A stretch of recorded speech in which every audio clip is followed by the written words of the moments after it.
So guys ఇప్పుడు update ఏంటంటే అనగనగా అన్న సినిమా అయితే ఓటీటీలో రిలీజ్ అయ్యి బిగ్ బ్లాక్ బస్టర్ కొట్టింది. అక్కినేని సుమంత్ లాంగ్ బ్యాక్ తర్వాత ఒక బిగ్ బ్లాక్ బస్టర్ కొట్టిందని చెప్పుకోవచ్చు గైస్. సో ఎందుకంటే అక్కినేని సుమంత్ చాలా ఇయర్స్ తర్వాత అయితే ఇండస్ట్రీకి ఎంట్రీ ఇచ్చాడు, కానీ అనుకున్నంత బ్లాక్ బస్టర్స్ అయితే కొట్టలేదు. కానీ గోల్కొండ హై స్కూల్ సినిమా అయితే నాకు నచ్చుతుంది గైస్. ఆ సినిమా ఎన్నిసార్లు చూసినా కొద్ది చూడబోదు అవుతుంది. కానీ ఒక యూత్ అట్రాక్ట్ అయ్యే ఒక సినిమా అని చెప్పుకోవచ్చు గోల్కొండ హై స్కూల్.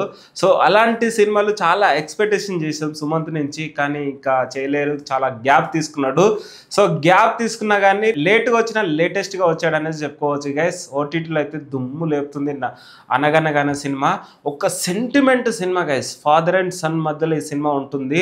సో నాకైతే సూపర్ అనిపించింది, ఒక కంటెంట్ సినిమా అనేది సంజయ్ గారు డైరెక్టర్ అయితే చాలా బాగా స్క్రీన్ ప్లే కానీ డైలాగ్స్ కానీ చాలా బాగా రాశాడు.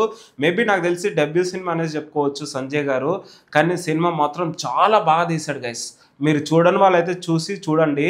అసలు మీ ఒపీనియన్ కూడా కింద కామెంట్లో చెప్పండి, నేను తప్పు చెప్పినాను అబద్ధం చెప్పినాను, కానీ నాకైతే ఫుల్గా నచ్చింది సినిమా అయితే. అసలు ఓటీటీలో రిలీజ్ అయినప్పుడు అందరు ఏమన్నారంటే ఈ సినిమా థియేటర్లో రిలీజ్ చేస్తే బాగుంటుంది అనేసి చాలామంది అనుకున్నారు.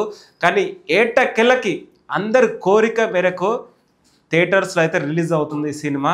సో నిన్న ఏదైతే విజయవాడలో ఈవెంట్ జరిగిందో ఆ ఈవెంట్లో అయితే సుమంత్ గారు అయితే చెప్పారు, సో ఈరోజు 25th నుంచి ఇది థియేటర్లో అయితే రిలీజ్ కాబోతుంది. సో ఈ సినిమా కూడా థియేటర్లో కూడా అంతే బ్లాక్ బస్టర్ అవుతుంది అనేసి చాలామంది అక్కినేని ఫ్యాన్స్ కావచ్చు, తెలుగు ఫిలిం ఇండస్ట్రీ ఫ్యాన్స్ అందరూ చెప్తున్నారు. అండ్ సుమంత్ గారు ఎప్పుడు బ్లాక్ బస్టర్ కొడతారు అనేసి చాలామంది ఈగర్లీ వెయిట్ చేస్తున్నారు. అండ్ అక్కినేని ఫ్యామిలీకి ఈ ఇయర్ బాగా అచ్చిపాటు వచ్చింది అనేసి కూడా చెప్పుకోవచ్చు గైస్. ఎందుకంటే రీసెంట్గా తండేల్ సినిమా వచ్చి నాగచైతన్య బిగ్ బ్లాక్ బస్టర్ కొట్టిండు, అలాగే సుమంత్ కూడా అనగనగా సినిమా కూడా బిగ్ బ్లాక్ బస్టర్ కొట్టిందనేసి చెప్పుకోవచ్చు. మీరు అనుకోవచ్చు ఓటీటీలో సినిమా వచ్చి ఇంత పెద్ద బ్లాక్ బస్టర్ ఎలా అయిందంటే కంటెంట్ బాగుంటే ఎక్కడున్నా చూస్తారనేసి ఈ సినిమానే ఉదాహరణ అని చెప్పుకోవచ్చు. సో థియేటర్లో కూడా అంతే బ్లాక్ బస్టర్ కొడుతుంది అనేసి కూడా చాలా కాన్ఫిడెంట్గా ఉన్నారు ఈ రోజు నుంచి అయితే. సో వెయిట్ అండ్ సీ, మీ ఒపీనియన్ ఏందో